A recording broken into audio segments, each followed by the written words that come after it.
नमस्कार दर्शकहरू, स्वागत छ उत्तरदायित्वमा। उत्तरदायित्वको आजको श्रृङ्खलामा हामीसँग एकीकृत नेकपा माओवादीका नेता खिमलाल देवकोटा हुनुहुन्छ। मुख्यतया उहाँ यतिखेर जुन कार्यदल बनाइएको छ त्यो कार्यदलको सदस्य पनि हुनुहुन्छ र सहमति हुन्छ भन्दा भन्दै समय घर्किरहेको यो अवस्थामा हामी छौँ। सहमतिका सङ्केतहरू बताइराखिएको छ तर असहमतिका स्वरहरू बाहिर पनि सुनिराखिएको छ। यी समग्र विषयवस्तु र अब सहमति कहिले हुन्छ, देशले कम्तीमा आगामी संविधान सभाको चुनावको एउटा स्पष्ट खाका कहिले पाउँछ, यसमा केन्द्रित रहनेछौँ। सुरुमा उहाँलाई स्वागत गर्छौँ। स्वागत छ यहाँलाई। धन्यवाद। तपाईहरू सहमति जुटाउन असफल हुनुभयो यो शुक्रबार राति यतिखेर पनि, हैन? अब शनिबार बस्ने कुरा छ, फेरि त्यसपछि लम्बिने चरणहरू होलान् अथवा नहोलान्। तपाईको अहिलेको आकलन, यतिखेरको बुझाइ, तपाईहरूले दिएको कार्यदलले जुन प्रस्तुत गरेको अन्तिम तपाईहरूको निष्कर्षले के भन्छ? वास्तवमा सहमति जुटाउनका निम्ति हामी असफल भएका छैन, म त्यसो भन्न चाहन्न। यसको अर्थ हामीले निष्कर्ष निकालेर परिणाम दिइहाल्न पनि सकेका छैनौँ, तर परिस्थितिहरू सकारात्मक ढङ्गले विकास भएका छन्। सकारात्मक ढङ्गले यस अर्थमा विकास भएका छन् कि दुई तीनटा कुरा म राख्न चाहन्छु। सबभन्दा पहिलो कुरा त दलका नेताहरू यो मुलुकलाई निकास दिनका निम्ति, यो मुलुकलाई अर्को संविधान सभाको निर्वाचन मार्फत नयाँ संविधान जनताकै प्रतिनिधिहरू मार्फत दिनका निम्ति प्रधान न्यायाधीशको नेतृत्वमा चुनावी सरकार गठन गर्नका निम्ति सहमत भए। तपाईले भन्नुभयो प्रधान न्यायाधीशको नेतृत्वमा, हैन त? हो, यो धेरै ठुलो कुरा हो। पूर्व प्रधान न्यायाधीश होइन भनेको उहाँले राजीनामा दिनुहुन्न त्यस अगाडि। बहालवाला प्रधान न्यायाधीशको नेतृत्वमा सरकार गठन गर्नका निम्ति दलहरू तयार भए। यो दलहरूले धेरै ठुलो छाती बनाएको भन्ने ठान्छु। यो सफलताको एउटा कुरा हो भन्ने म ठान्छु। दोस्रो कुरा, निर्वाचन गर्ने कुरा, नयाँ निर्वाचन गर्ने कुरा, संविधान सभाकै गर्ने कुरा, त्यसका निम्ति पनि दलहरू सहमत भए। तेस्रो कुरा, दलहरूकै सरकार छ, संसद संविधान सभाबाट निर्वाचित सरकार छ, बहुमत अहिले पनि जनताको बहुमत प्राप्त गरेका भनिएका दलहरू, बहुमत दलहरू सरकारमा छन्। उनीहरू सहजै मुलुकको निकासका निम्ति, चुनावका निम्ति, अर्को सरकार गठन हुनका निम्ति उनीहरू छोड्न राजी भए। शान्ति प्रक्रियाका धेरै जटिल विषयवस्तुहरू थिए, यद्यपि आजसम्म पनि छन्। ती विषयवस्तुहरू पनि उनीहरूले छोड्न चाहेनन्, अर्को सरकारलाई छोड्न चाहेनन्। ती विषयवस्तुलाई पनि उनीहरू समाधान गरेर नै अगाडि बढ्नका निम्ति प्रयत्न गरे। भनेपछि यी यति जटिलताका बिचबाट पनि दलहरू नयाँ निर्वाचन गर्नका निम्ति तत्पर छन्। त्यो तत्परता दिन प्रतिदिन वृद्धि भइराखेको छ। परिणाम ननिस्किहाले पनि दलहरूले सकारात्मक पाइलाहरू अगाडि बढाइराखेका छन्। यसकारण दलहरू सफलतामा पुग्ने विश्वास व्यक्त गरिरहेका छन्। म त्यसरी विश्वस्त। जस्तो अब सहमतिका बुँदाहरू तपाईँले भन्नुभयो र त्यो उपलब्धिका केही चरणहरू पनि भन्नुभयो, होइन? यी तीनवटा बुँदामा त्यो भनिरहँदाखेरि तपाईँले महत्त्वपूर्ण कुरा त्यसलाई फेरि पुनर्पुष्टि पनि गरिसक्नु भएको छ कि प्रधान न्यायाधीशकै नेतृत्वमा आगामी चुनावी मन्त्री परिषद बन्नेछ। त्यसलाई मन्त्री परिषदै भनिन्छ, होइन? मन्त्री परिषद भनिन्छ। त्यसमा 11 जना रहन्छन् उहाँसहित। हाम्रो अहिलेसम्मको टेन्टेटिभ सिफारिस त्यस्तो छ। भनेको अहिले छलफलमा त कम्तीमा कसरी बनाउने भन्ने कुरा त एउटा निष्कर्षमा आइसकेको होला, हैन? बाँकी रहेका बुँदाहरू के छन् अहिले त्यसमा जाउँला। तर सहमति भएको बुँदा चाहिँ के हो भने कम्तीमा मन्त्री परिषद रहनेछ, त्यसमा राजनीतिक दलका नेताहरू रहँदैन। सही हो? बिल्कुल। निर्वाचनलाई निष्पक्ष बनाउनका निम्ति दलहरूले बाहिर रहेर निर्वाचन लड्नका निम्ति इच्छा व्यक्त गरे, तत्पर भए। तटस्थ र स्वतन्त्र व्यक्तिहरूको सरकार बनोस् विश्वसनीयताका निम्ति भन्ने कुराका निम्ति तत्पर रहे। यति भनिसकेपछि हामीले यसलाई त्यसरी तुलना पनि गर्न सक्छौँ कि उहाँहरू एउटा चाहिँ निष्पक्ष स्वतन्त्र रेफ्री एउटा चाहिँ जुटाउन सफल हुनुभयो। त्यसो भए बिल्कुल हिजोका दिनसम्म चाहिँ चुनाव हुन्थ्यो, खेलाडीले नै गराउँथ्यो चुनाव, बरु ऊ सहभागी अलिक कम हुन्थ्यो तर खेलाडीले नै गराउँथ्यो। त्यहाँ चाहिँ अलिकति फलको सम्भावना हुन्थ्यो। अब अहिले चाहिँ स्वतन्त्र रेफ्री भेटियो। अहिलेसम्मको स्थितिमा के हुन्थ्यो भने चुनाव गर्नका निम्ति सत्तामा हुनुपर्छ, आफ्नो नेतृत्वमा चुनाव गर्नुपर्छ, त्यसो भयो भने मात्रै चुनाव जित्न सकिन्छ। यो खालको मनोविज्ञान दलहरूमा थियो। लामो समय यो 9-10 महिनाको अवधि हामीले त्यसैका निम्ति पनि बितायौँ। तर परिस्थितिले र अनुभवजन्य बाध्यता पनि भनौँ त्यो ठाउँमा पुगिसक्दाखेरि चुनाव बाहिर बसेर लड्न सकिन्छ। चुनाव सञ्चालन गर्नका निम्ति यद्यपि संविधानले दिँदैन थियो, चुनावी सरकार गठन गर्ने कुरा संविधानले दिँदैन थियो, तैपनि दलहरू सहमत भए र त्यो ठाउँमा पुगे। अब जाने जुन बाटो छ चुनाव गर्नका लागि, त्यो चुनाव गर्नुभन्दा अगाडि गर्नुपर्ने कार्यहरू धेरै छन्। जस्तो अहिले सरकारै बनाउनु अगाडि पनि बाधा अड्काउ फुकाउनु पर्ने, त्यहाँ गाँठो परेका कुराहरू धेरै छन्। ती विषयमा के गर्ने निर्क्रियोल भयो? वास्तवमा जति बेला प्रधान न्यायाधीशलाई चुनावी सरकार अन्तरिम चुनावी मन्त्री परिषदको अध्यक्ष बनाउने कुरामा सहमत भइसकेपछि अब हाम्रो संविधानले त प्रधान न्यायाधीशलाई चिन्दैन, अहिले प्रधानमन्त्री बनाउँदैन थियो। त्यसो भने अब त्यो के गर्ने त, कसरी निकास खोज्ने भन्दाखेरि त्यसले कहाँ कहाँ बाधा पर्छ, संवैधानिक बाधाहरू कहाँ कहाँ पर्छन् त्यसलाई खोज्ने काम भएको छ, त्यसलाई बाधा अड्काउ फुकाउने कुरा भएको छ। सँगसँगै फेरि प्रधान न्यायाधीश त उहाँ प्रधानमन्त्री हुनुहुन्छ। अब न्यायपालिका कसरी चल्छ, लोकतन्त्रको कुरा छ, शक्ति पृथकीकरणको कुरा छ, स्वतन्त्र न्यायपालिकाको कुरा छ, यी प्रतिबद्धताहरूलाई कसरी खण्डित नहुने भन्ने बारेमा मेहनत भएको छ। त्यो मेहनत भइसकेपछि शक्ति पृथकीकरण र शक्ति सन्तुलन र नियन्त्रणको सिद्धान्तलाई पनि यथावत राख्ने गरी कसरी व्यवस्था गर्न सकिन्छ भन्ने बारेमा पनि बाधा अड्काउ फुकाउ मार्फत नै त्यसलाई चाहिँ म्यानेज गर्ने काम भएको छ। सँगसँगै त्यो बेला राजनीतिक दलको भूमिका के हुन्छ, त्यो सरकारको भूमिका के हुन्छ, अनि चुनाव सम्पन्न भइसकेपछि त्यसको सत्ता हस्तान्तरण कसरी हुन्छ, अनि त्यसपछि प्रधान न्यायाधीश पूर्ववत आफ्नो पदमा जिम्मेवारीमा फर्किने कुरा कसरी सुनिश्चित गरिन्छ, यावत विषयवस्तुहरू जति बेला यो संविधानले परिकल्पना गरेको थिएन, राजनीतिक दलहरूको दिमागमा पनि यी विषयवस्तुहरू थिएनन्, तैपनि आफै सहमत भएको र आफैले खोजेको मार्गका निम्ति बाधाहरू के हुन सक्दछन् भनेर अहिले फोर्सी गरेर दलहरूले अनुमान गरेर ती विषयवस्तुहरूलाई यसरी व्यवस्थापन गर्न सकिन्छ भन्ने विषयमा पनि दलहरू सहमतिमा पुगेका छन्। भनेको त्यो पनि जुटिसक्यो? बिल्कुल, त्यो बाटो पनि तपाईँले कोरिसक्नुभयो? त्यसमा समस्या छैन। समस्या कहाँ छ? बुँदागत रूपमा अहिले यतिखेरको समस्या के सेनाको दर्जा निर्धारण हो? एउटा त्यो पनि हो। अनि मेलमिलापको लागि जुन चाहिँ सत्य निरूपण आयोग जुन छ त्यो कुरा हो? त्यो पनि हो। त्यसै गरी अरू के हुन्? अरू दुईटा विषय, खास गरी नागरिकताको विषय हामीले अन्तरिम संविधान ल्याउने बित्तिकै के भन्यौँ भने नेपालमा थुप्रै नेपालमा जन्मिएका नागरिकहरू नागरिकता प्रमाणपत्रबाट वञ्चित छन् भन्ने कुरा थियो। त्यसलाई हल गर्नका निम्ति अन्तरिम संविधानले व्यवस्था गर्यो। जन्मसिद्ध योभन्दा अगाडि वंशजको आधारमा मात्रै नागरिकता दिने प्रणाली अवलम्बन गरेको मुलुकले एकपटकका निम्ति भने जन्मसिद्ध नागरिकहरूलाई नागरिकता दिने भन्ने व्यवस्था गर्यो। त्यो गरिसक्दाखेरि त्यति बेलाको व्यवस्थामा अलिकति कहीँ न कहीँ कमी भएछ।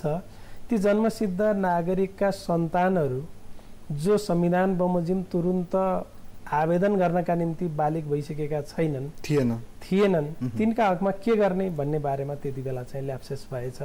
र अहिले ती जन्मसिद्ध नागरिकका सन्तानहरूलाई तिनको नागरिकता के गर्ने, बाबुआमा नेपालको नागरिकता लिए, नेपालमा जन्मिएको नाताले, अनि तिनका सन्तानलाई अनागरिक बनाउन पनि भएन, अब कहाँ पठाउनु, अर्को मुलुकको नागरिकता ल्याऊ भन्न पनि भएन। त्यसकारण त्यो व्यवस्थापन गर्ने कुरा एउटा कुरा। दोस्रो कुरा, मतदाता नामावली फेरि पटक पटक सङ्कलन गर्ने कुरा। यही बिचमा फेरि 64 सालको निर्वाचनको बेला मतदाता नामावली एक ढङ्गले सङ्कलन भयो। यो बिचमा निर्वाचन आयोगले फोटोसहितको मतदाता नामावली सङ्कलन गर्ने अर्को परियोजना सुरु गर्यो। फोटोसहितको नामावली सङ्कलन गर्दा र त्योभन्दा अगाडिको 64 सालको मतदाता नामावली बिचमा केही अन्तर्विरोधहरू देखा पर्यो। त्योभन्दा अगाडि मतदाता नामावली सङ्कलन गर्ने आफ्नो कानुन थियो। त्यसपछि चाहिँ फोटोसहितको मतदाता नामावली सङ्कलन गर्दाखेरि यद्यपि ऐनमा विविध व्यवस्थाहरू थिए, तर निर्वाचन आयोगले नागरिकताको प्रमाणपत्रलाई मात्रै आधार मान्ने गरी गर्दा 1,09,10,00,000 जति मतदाताहरू सङ्कलित भए। बाँकी केही लाखको 10-20 लाखको सङ्ख्यामा मतदाताहरू छुट्न पुगे। अब तिनलाई कसरी एड्रेस गर्ने भन्ने बारेमा पनि विवादहरू छन्। र अघि तपाईँले भन्नुभएको सत्य निरूपण मेलमिलाप आयोगको कुरा, दर्जा निर्धारणको कुरा, यी विषयवस्तुहरू शान्ति प्रक्रियाको एउटा चरणमा सहमत भइसकेका, भद्र सहमति भइसकेकै विषय हुन्। मेलमिलाप सत्यनिरूपण तथा मेलमिलाप आयोगको सन्दर्भ त सहमति भएरै सहमतिकै आधारमा अध्यादेश राष्ट्रपति समक्ष पुगेको पनि हो। तर राजनीतिक विषयवस्तु भएको हुनाले राजनीति नमिलेको अवस्था हुँदा, पक्ष र प्रतिपक्ष हुँदा, सत्ता र सडकमा हुँदा, राजनीतिक दलका पोजिसनहरू फरक हुँदाखेरि तिनमा निकै आनको तान अन्तर पर्न थाल्यो। तर अहिले फेरि एकचोटि सहमत भइसकेकै विषय हुन्। अहिले सहमत नहुनु पर्ने कारण जस्तो यसमा कुरा गरौँ न, सहमतिको नजिक अलिकति कुरा गरौँ कि जस्तो जुन सेनामा माओवादी लडाकुहरू समायोजन भए हैन, त्यसमा दर्जाको जुन कुरा गरिएको छ त्यसको सहमति हुनुपर्ने बुँदा तपाईहरुको भनाइमा के हो र विपक्षीहरू के भनिरहेका छन्, त्यसमा कहाँ सहमति जुट्छ? यो तीनटा चरणमा म कुरा गर्न चाहन्छु। सुरुको चरणमा हामीले के भन्यौं, त्यति बेलाको शाही नेपाली सेना र हाम्रो जनमुक्ति सेना, यी दुईटा बीच लडाईँ भएको हो र शाही नेपाली सेनाले जनमुक्ति सेनालाई जित्न नसकेको हो। त्यसकारण हाराहारीमा सेकेन्ड पोजिसन फर्स्ट पोजिसन त्यो त दुईटाको चाहिँ समायोजन हुनुपर्छ, मर्ज हुनुपर्छ भन्नेबाट सुरु भयो। दोस्रो चरणमा आउँदाखेरि ल त्यसो होइन भने कम्तीमा जर्नेल तहको पदमा चाहिँ मिलान हुनुपर्छ, जति बेला 19,000 को चाहिँ प्रमाणीकरण भएको थियो। र पछिल्लो चरणमा आउँदाखेरि के भयो भने होइन अब यो शान्ति प्रक्रियालाई एक ढङ्गले समाधान गर्नुपर्छ। ल प्र्याक्टिकल हुँदै आउँदाखेरि ल कम्तीमा यो छुट्टै निर्देशनालय बन्ने भयो, त्यो निर्देशनालयको नेतृत्व माओवादी जनमुक्ति सेनाबाट होस् भन्ने ढङ्गबाट आइसकेपछि यताबाट यो प्रस्ताव लचिलो हुँदै यो तेस्रो चरणमा आइपुग्दाखेरि उतापट्टिबाट अर्को चरणमा के आयो भने तत्कालीन सरकारबाट भनौँ न, तत्कालीन सरकारबाट प्रधानमन्त्री गिरिजाप्रसाद कोइराला हुनुहुन्थ्यो। हो, त्यति बेला के हुन्थ्यो, प्रसङ्ग कसरी चल्थ्यो भने माओवादी जनयुद्ध 10 वर्ष चलेको, 10 वर्ष सेनामा भर्ती भएको मान्छे बढीमा मेजर हुन्छ, मेजर भन्दा त बढी गर्न सकिँदैन भन्नेबाट त्यति बेला बहस चल्थ्यो। चल्दै गर्दाखेरि त्यो बहस चलेको पनि आज 6 वर्ष 7 वर्ष पुगिसकेको छ। 17 वर्ष सेवा उहाँहरूले भनेअनुसार त्यो सेवाकै हिसाबले जाने हो भने 17 वर्ष भएको रहेछ। 17 वर्ष सेनामा भर्ती भएको एकजना सिपाही 17 वर्षको अवधिमा ऊ कर्णेल र जर्नेल चाहिँ हुँदो रहेछ। त्यसो भएको हुनाले हामीलाई समयले पनि हाम्रा बीचका एकअर्काका बुझाइले पनि अनि योभन्दा अगाडि शान्ति प्रक्रियालाई टुङ्ग्याउनुपर्छ भन्ने विषयमा भएको भद्र सहमतिले पनि यी तीनटा चिजले हामीलाई चाहिँ निकट ल्याएको छ। त्यसो भएको हुनाले सम्भवतः योभन्दा अगाडि भएको भद्र सहमतिकै आधारमा सेना समायोजन हुने म देख्छु। त्यसो भनेको कतिजना चाहिँ जर्नेल हुने अथवा कस्तो खालको संरचनामा तपाईहरु सहमति गर्दै हुनुहुन्छ? कम्तीमा एउटा छुट्टै निर्देशनालय बन्ने कुरा निश्चित भइसकेको छ। त्यो निर्देशनालयमा नेतृत्व, त्यसो नभए दोस्रो तहको नेतृत्व, त्यसो नभए पनि त्यो टिममा निर्देशनालयमा बसेर कमान्ड गर्ने त्यो कमान्ड टिमको एकजना सदस्य कम्तीमा जनमुक्ति सेनाको हुने गरी अनि त्यही आधारमा अरू पदहरूमा मिलान हुने गरी सहमति हुने सम्भावना म देख्दछु। किनभने यो विषय योभन्दा अगाडि भद्र सहमति भइसकेको अवस्था एउटा परिस्थितिमा अहिले अर्को परिस्थिति हुँदाखेरि अलि तलमाथि मात्रै हुन पुगेको, तर सहमतिको सम्भावना र निकटता म त्यही देख्छु। जस्तो आज रोकिएको अड्किएको कुरा चाहिँ कहाँ थियो, के कुरामा थियो? तपाईँ यी सबै कुरामा सहमतिको लगभग नजिक भन्दै हुनुहुन्छ। आजको दृश्य के थियो, बिहानदेखि अहिलेसम्म भएको दृश्य वर्णन गर्दै? ठिक, वास्तवमा हिजो बेलुकीको दृश्यबाट आजको दृश्यलाई आकलन गर्नुपर्छ। हिजो बेलुकी शीर्ष नेताहरू बस्नुभयो, 4जना नेताहरू बस्नुभयो र उहाँहरूले के भन्नुभयो भने दर्जा निर्धारण बाहेक अरू सबै कुरामा कुरा मिल्यो, यो मिलेको कुरालाई कार्यदलले चाहिँ व्यवस्थापन गर्नु पर्यो भनेर उहाँहरूले निर्देशन दिनुभयो। आज बिहान 8 बजेदेखि हामी कार्यदल बस्यौँ। बसिसकेपछि सबै विषयमा झिना मसिना कुरामा पनि मसिनो गरी हामीले विषयवस्तु अगाडि सार्यौँ। तर फेरि पनि सत्यनिरूपण तथा मेलमिलाप आयोगको विषयमा र यो दर्जा निर्धारणको विषयमा, यी दुईटा विषय र मतदाता नावली र नागरिकताको विषयमा कार्यदल र शीर्ष नेताहरू बीच चाहिँ नि कहीँ न कहीँ ग्याप रहन पुगेछ। भन्नुको अर्थ हिजो उहाँहरू सहमत हुनुभयो एउटा दर्जा निर्धारण बाहेक अन्य कुराहरूमा हो र उहाँहरूले तपाईँहरूलाई जिम्मा दिनु, यसलाई मिलाएर ल्याउनुहोस्, के भाषा यताउता के गर्नुपर्छ, कहाँ प्रक्रिया मिलाउनुपर्छ भनेर तपाईँहरू त्यो गर्न लाग्दाखेरि आफै फस्नु हो। फेरि हामी गऱ्यौँ, गर्दै जाँदाखेरि कार्यदलकै केही सदस्यहरूलाई राम्रो ब्रिफिङ भएनछ अथवा ब्रिफिङमा कहीँ न कहीँ ग्याप भयो। आज शीर्ष नेताहरू समक्ष हामीले रिपोर्ट गरिरहँदा उहाँहरूले ठ्याक्कै भन्नुभयो, होइन हामीले हिजो जे निर्देशन दिएका थियौँ, हाम्रो जे बुझाइ थियो, हाम्रो जे समझदारी थियो, त्यो समझदारीलाई त सहमतिमा त रूपान्तरण त भएन छ त भनेर शीर्ष नेताहरूको मुखबाट पनि आयो। आइसकेपछि हाम्रा बिचमा छलफल भएको थियो, ए बाबा यो त सहमति भइसकेको विषय हो, शीर्ष तहमा सहमति भइसकेको विषयलाई हाम्रो तहबाट हामीले बहस गर्ने होइन, हामी कार्यदल सदस्य हौँ, शीर्ष दलका शीर्ष नेताहरूको निर्देशनलाई हामीले व्यवहारमा रूपान्तरण गर्ने हो। भनेपछि आजको दिन चाहिँ कस्तो रहेछ भनेदेखि यो टाउकोले पुच्छर हल्लाएको होइन, पुच्छरले टाउको हल्लाइदियो आज। अब यसै पनि नभनिहालौँ, कहिलेकाहीँ बुझाइमा समस्याहरू हुन सक्दछन्। हामीले भन्यौँ अरू साथीहरूलाई, तपाईँहरूले ब्रिफिङ कम लिनुभयो, तपाईँहरूको ब्रिफिङ ठिक ढङ्गले आएन, तपाईँहरूको नेतासँग सम्पर्क गर्नुहोस्। हिजो भनेको ब्रिफिङ चाहिँ यस्तो हो, यो सहमति भइसकेको विषय हो, हामीले यो विषय चाहिँ विमति हो भनेर भन्न हुँदैन र हामी यहाँ चाहिँ विवाद गर्न हुँदैन भनेर हामीले भनेकै थियौँ। तर ठ्याक्कै त्यही चिज शीर्ष नेताहरूबाट पनि आएपछि अनि फेरि हामीले के भन्यौँ भने यो विषय फेरि एकचोटि शीर्ष आफ्नो आफ्नो दलमा एकचोटि ब्रिफिङ गरौँ, त्यसपछि शीर्ष नेताहरू बसौँ र एक दल दुई दल र बहुदल गरेर 3 दल 4 दलसम्म पनि यसरी बसौँ भनेपछि फेरि त्यो प्रक्रिया सुरु भयो। सुरु भइसकेपछि फेरि त्यो ठाउँमा अत्यन्त निकट पुग्नु भएको छ, अत्यन्त निकट मतदाता नामावली नागरिकताको विषय उहाँहरूले लगभग हलै गर्नुभएको छ। यद्यपि त्यो लिखतमा आइ नसकेको हुनाले अहिले के भयो भनेर भन्न सक्ने अवस्था नहोला, तर त्यो विषय हल भइसकेको छ। सत्य निरूपणको विषयमा पनि योभन्दा अगाडि भएको भद्र सहमतिकै अनुसार त्यसैको वरपर उहाँहरू सहमत भइसक्नु भएको छ। दर्जा निर्धारणको विषय यो चिज हामीले हल गर्नै पर्ने विषय हो।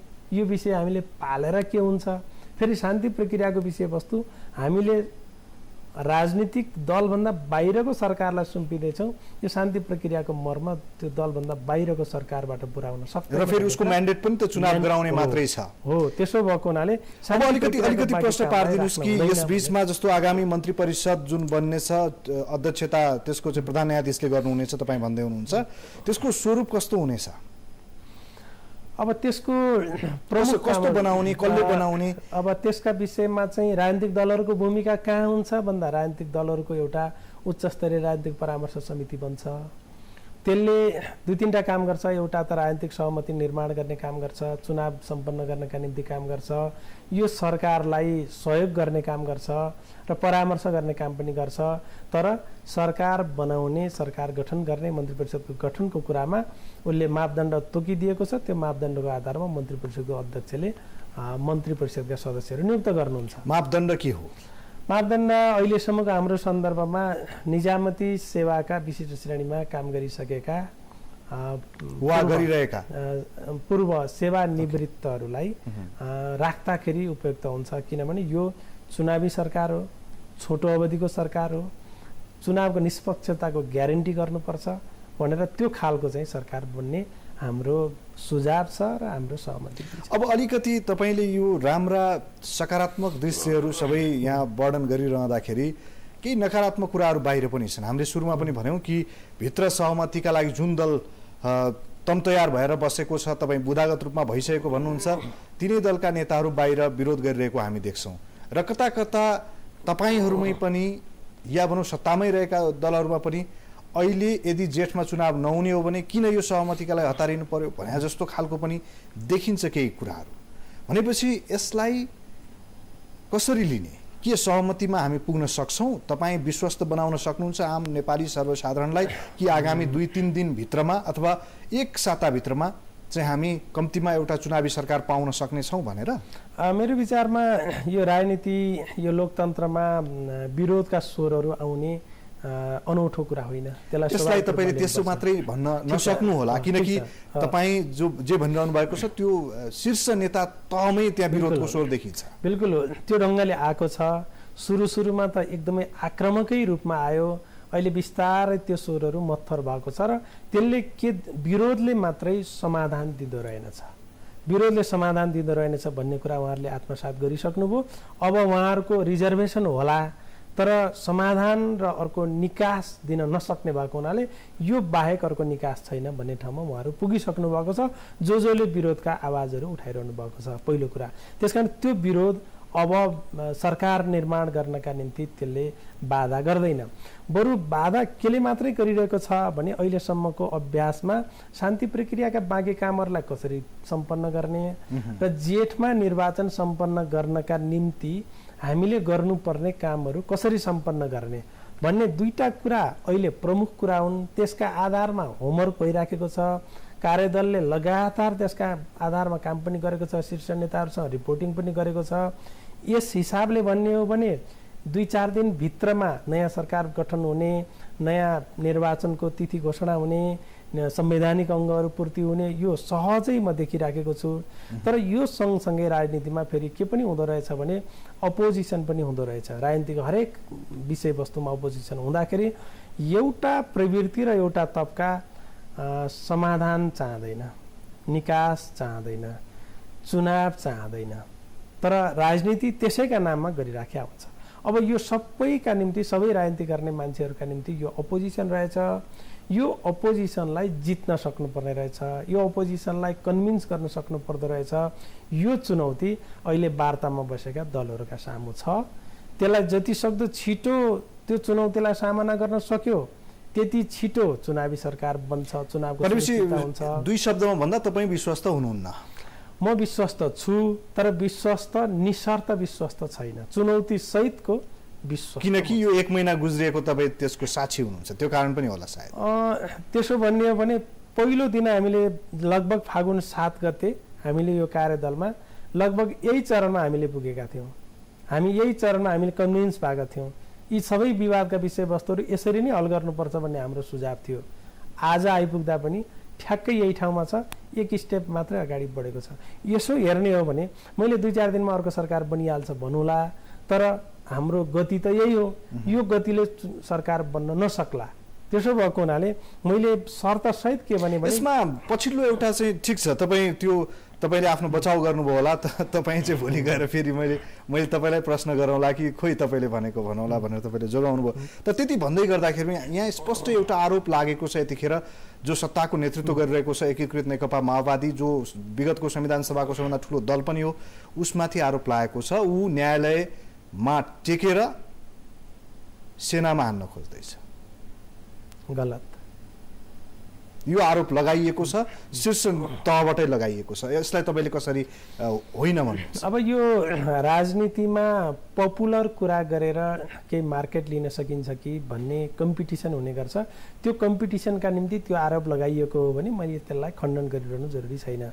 तर सत्यता र म पार्टीको भित्री तहमा मैले जति बुझेको छु मेरो पार्टीलाई, आरोपहरू असत्य हुन् यसकारण कि माओवादी सत्ता कब्जा गर्न चाहन्छ भनेर भनिरहँदा माओवादी चुनावका निम्ति यति हतारियो, मङ्सिर 7 मा घोषणा गर्यो, त्यसपछि वैशाखमा चुनाव गर्ने भन्यो। अहिले पनि चुनावका निम्ति यो संविधान सभाबाट निर्वाचित भएको प्रधानमन्त्रीले पनि आज होइन, भोलि होइन, अहिल्यै सत्ता हस्तान्तरण गर्न तयार छु भनेको छ। त्यसकारण यो खण्डित छ। दोस्रो कुरा, सेनामाथि भनेर भनियो, सेनाका बारेमा भन्नुहुन्छ भने अहिले सेनाका प्रत्येक काम कारबाहीमा सबभन्दा कम हस्तक्षेप कुनै सरकारबाट भयो भने यो सरकारबाट भयो होला भनेर पछि तपाईँले ती सेनाका अफिसरहरूबाट सुन्नुहुनेछ। जहाँसम्म न्यायालयको कुरा हो, न्यायालयको बारेमा, शक्ति पृथकीकरणको बारेमा, संरक्षणमा र त्यसको पक्षमा वकालत गर्ने पार्टी अहिले माओवादी बन्न पुगेको छ। अरू सबैजना के भनिरहनु भएको छ? अदालत, प्रधान न्यायाधीश, उहाँले नेतृत्व गर्ने सरकारको कटु आलोचना जस्ता शब्दहरू प्रयोग भएका छन्। ती शब्दहरूको बचाव माओवादीले गरिराखेको छ। त्यसकारण माओवादीले यदि अदालतमाथि हान्न खोज्ने, सेनामाथि हान्न खोज्ने भएको भए चुनाव भन्नुपर्ने अवस्था थिएन, नेतृत्व, सरकारको नेतृत्व हस्तान्तरण गर्ने पर्ने अवस्था थिएन। अरू व्यवस्थापनहरू हामी जसरी बाधा अड्काउ फुकाउँदैछौँ, शक्ति पृथकीकरणको सिद्धान्त, चेक एन्ड ब्यालेन्सको सिद्धान्त, यसलाई आत्मसात गर्नुपर्छ भन्नु जरुरी थिएन। हामी त के भन्नु पर्थ्यो? यो हान्ने नै हो। त्यसो भएको हुनाले हामी किन चिन्ता गर्ने? अरूले हानिरहेका छन् अदालतमाथि, हामीले किन संरक्षण गर्ने भन्नु पर्थ्यो। हामी त्यसो भनिरहेका छौँ। अब अन्त्यमा आइरहँदाखेरि अब तपाईँ कार्यदलको एउटा सदस्यका हैसियतले यतिखेरको यो समग्र तरल राजनीतिलाई एउटा भनौँ न बाटो दिने माध्यम तपाईँहरू बनिरहनु भएको छ, त्यसका हैसियतले बताइदिनुहोस् कि हामी कहिलेसम्ममा यदि सहमतिमा पुग्यौँ भने जेठभित्रमा चुनाव गर्न सकिन्छ? मेरो विचारमा 120 दिन भन्दै गरे निर्वाचन आयोगले अनि 90 दिनको क्यालेन्डर ल्याएको छ। दुईटा डेट चाहिँ बडा महत्त्वपूर्ण छन्। 60 दिन अगाडिसम्म चुनाव हुनुभन्दा 60 दिन अगाडिसम्म मतदाताहरूले आफ्नो नाम रजिस्टर गर्न पाउँछन् कानुनत। मतपत्र छपाई गर्नका निम्ति लगभग 90 दिनको अवधि मतपत्र छपाई गर्ने र त्यो अनुसारको व्यवस्थापन गर्नका निम्ति भनेर निर्वाचन आयोगले भन्ने गरेको छ। यी दुईटा कुरा हुन्। त्यसकारण 3 महिना अगाडि 90 दिन अगाडिसम्म अथवा यो फागुन मसान्तसम्म हामीले कम्प्लिट गऱ्यौँ भने जेठ मसान्तमा चुनाव सम्भव छ। सँगसँगै हाम्रो अनुभव के पनि छ भने 64 सालको संविधान सभाको निर्वाचनका बखत नोमिनेसन गर्ने दिनमा उम्मेदवारको मनोनयन गर्ने दिनमा अध्यादेश जारी गरेर चुनाव सम्पन्न भएको छ। मनोनयन गर्ने 1 हप्ता म्याद थप गरेर कानुन बनाएर पनि चुनाव सम्पन्न भएको छ। त्यसरी क्राइसिस म्यानेज गर्ने अनुभव पनि हामीसँग छ। तर पनि मलाई के विश्वास हो भने यो फागुन मसान्तसम्म हामीले यो काम सम्पन्न गर्न सक्यौँ भने जेठ मसान्तमा यो चुनाव सम्पन्न गर्न सकिन्छ। भनेपछि अब हामीसँग समय अघि भनेको जस्तो 1 हप्तामा गर्ने हो भने गर्ने, होइन भनेदेखि पुरै पर सर्ने र चाहिँ त्यो मङ्सिरमा पुग्ने चाहिँ अवस्था छ। मेरो विचारमा त्यसो गर्नु हुँदैन, त्यसो होला भन्ने पनि मलाई लाग्दैन। किनभने चुनाव बाहेक अर्को विकल्प छैन भन्ने कुरामा दलहरू सहमत छन्। चुनाव जेठमा गर्न सकिएन र पछाडि पर्न गयो भने राजनीतिक दलहरूको औचित्य बिस्तारै त्यो घट्दै जान्छ, त्यो जोखिम छ भन्ने कुरा पनि दलहरूले महसुस गरेका छन्। र नन पोलिटिकल गभर्मेन्टलाई लामो अवधिसम्म राख्ने कुराले लोकतन्त्रको संस्थागत विकासमा सघाउ पुर्याउँदैन, सकारात्मक सघाउ पुर्याउँदैन भन्ने कुरा पनि दलका नेताहरूलाई राम्रोसँग एक्का छ। यति कुरा एक्का भइसकेपछि जेठभित्र चुनाव सम्पन्न गर्ने कुराका निम्ति अरू केही कुराले छेक्दैन भन्ने मलाई त्यो आत्मविश्वास छ। हस्, तपाईँले समय दिनुभयो, यहाँलाई धेरै धन्यवाद दिन चाहन्छौँ। सहमति होस् भन्ने सबैको कामना छ र सकेसम्म छिटो जनताको म्यान्डेट प्राप्त एउटा चाहिँ निकाय र संविधान लेख्नका लागि ऐतिहासिक जुन सपना थियो त्यसको एउटा मूर्त रूप संविधान सभा गठन होस्, यही भन्छौँ। यहाँलाई फेरि धन्यवाद दिन्छु। हस्, यहाँलाई पनि धेरै धन्यवाद। यो समसामयिक विषयमा मेरा विचार र अहिले वार्ता प्रक्रियाको विषयमा आम दर्शकहरू समक्ष सूचना दिने यो अवसर दिनुभयो, यसका निम्ति तपाईँ र तपाईँको यो टेलिभिजन परिवारलाई पनि धन्यवाद दिन चाहन्छु। दर्शकहरू, निर्धारित समय सकिएको छ र हामी प्रतीक्षा बाहेक अरू गर्न सक्ने अवस्थामा यतिखेर छैनौँ र राजनीतिक दलहरूले कम्तीमा एउटा महत्त्वपूर्ण उपलब्धि हासिल गरेका छन् यतिखेर कि चुनावको अपरिहार्यतालाई सबैले स्वीकार गरेका छन् र त्यो पनि छिटोभन्दा छिटो गरिने चुनावको कुरा उनीहरू गरिरहेका छन्। यसले मूर्तता पाओस् र जनताले आफ्नो अभिमत जाहेर गर्ने एउटा अवसर प्राप्त गरून्, यही भन्छौँ र कार्यक्रमबाट बिदा माग्छौँ। नमस्ते।